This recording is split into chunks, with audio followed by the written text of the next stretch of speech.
Well, the book looks very, very magical today because it's The Magic Boat by Pearson and Katherine Farris and illustrated by Gabrielle Grimard. Ready?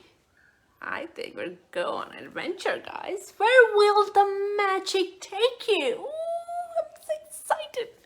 Let's do this, guys. The Magic Boat. For our story time. Let's do this.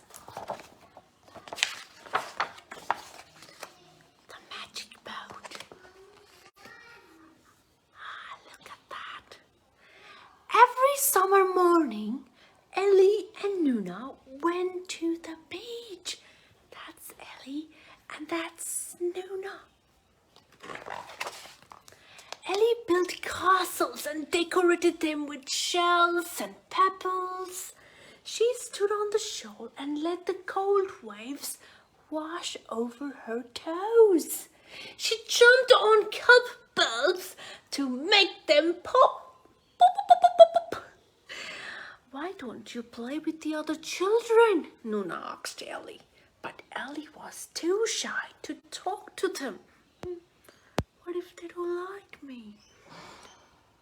I'm nervous, I'm shy. One morning, Ellie wandered along the beach collecting pebbles. An older girl was sitting on the log. She watched Ellie for a few seconds. Want to see my magic boat? She asked. Guys, there's someone here. And that's Ellie. Look at her. It's Ellie, and that's her bucket full of beachy things. Ellie followed the girl to an old blue boat that was half buried in the sand. The girl climbed into the boat and told Ellie to sit behind her. The boat did not seem magic at all. Its paint was peeling and the seat under Ellie was rough and splintery. Ellie looked across the beach at Nonna. Nonna waved. She seemed very far away. Let's go to sea, said the girl. Ellie clutched the sides of the boat and closed her eyes. Okay, I think I'm ready for an adventure. Will you guide me? And then this girl is very, very, very, very adventurous and imaginative, and they're like, let's go to sea. And there they go. When she opened them, they were on the water. The old boat had turned into a slick dingy with orange sails. Ellie controlled the rudder while the boat tacked this way and that.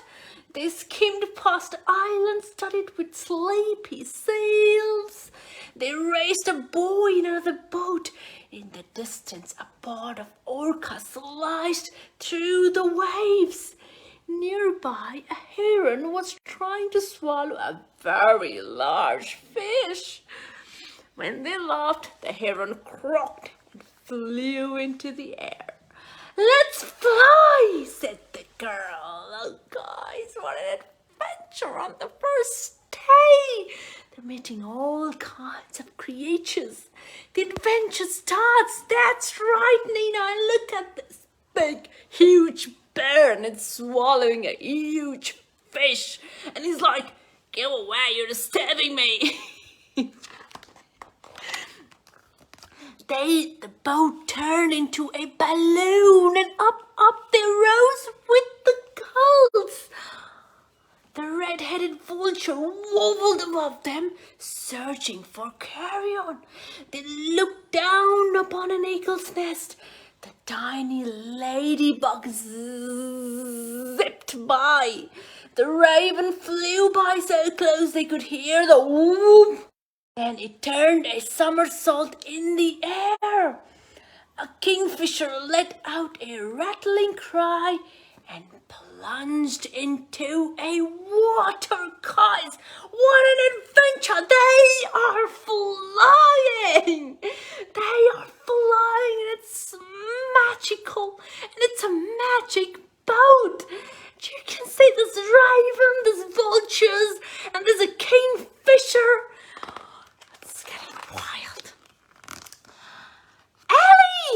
called a faraway voice. The balloon turned back into the old blue boat. "It's time for our snack," called Nonna. "Bring your friends." Ellie and the girl sat on the blanket eating Nanaimo bars and drinking juice. "What's your name?" asked Nonna. "Piper," said the girl. "This is Ellie," said Nonna. "Oh, guys, they made friends. Look at them, Nonna, Ellie, and Piper. Look at them having the little picnic that you can see. So much fun." The next morning, Ellie rushed to the boat. Piper was sitting in it, waiting for her. Today, can we go under the sea?" asked Ellie. That's Nonna reading books. The boat became a submarine. Down it sank into the dark ocean depths. Above them shimmered a tight herring ball. They followed a glowing jellyfish carried by the current. A giant octopus spread out its leg and it landed on the sheephead. Schools of perch darted through a forest of sponges. A fat otter zoomed up to the surface, its mouth full of crabs. Oh, it's so beautiful underwater.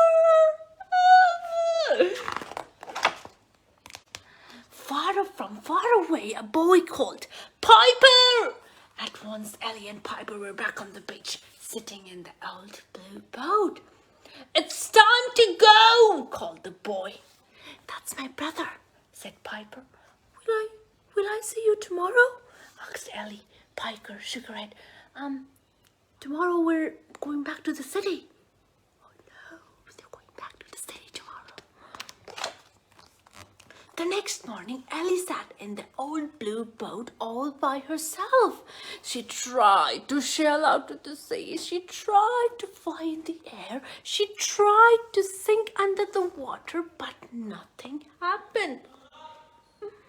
Piper is not here. She went to the city and she's sitting there in the blue boat by herself. Ellie got out of the boat. She sat beside Nonna for a long time, watching a boy dig a hole. "There's nothing to do," she complained. "Oh no, I think she misses her friend." For a while, Nonna helped Ellie build a castle, but then she went back to her book. "Why don't you play with that boy?" she asked. Ellie shook her head.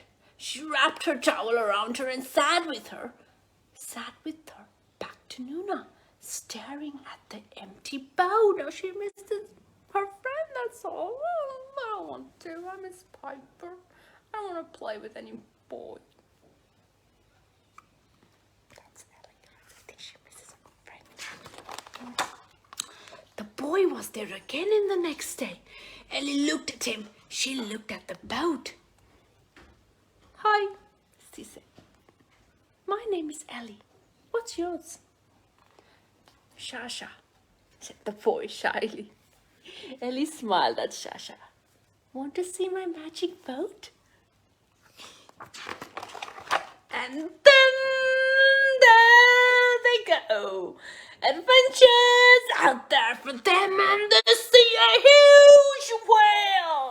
Whoop. Splashing right above them, tumbling their boat, and their boat is up the air. It's flying with the whale. Yes, I know. They could go. And guess what? They are in the magic boat, Shasha and Ellie, guys. And it looks like he's not that shy anymore. Oh. What a beautiful story, guys, for Ellie and Shasha, Kid Pearson and Katherine Farris. For Thomas, the cutest little imaginary boy that I know, Gabrielle, Grimard. What a lovely book about imagination, courage, new friendships, and magic, guys. The magic boat.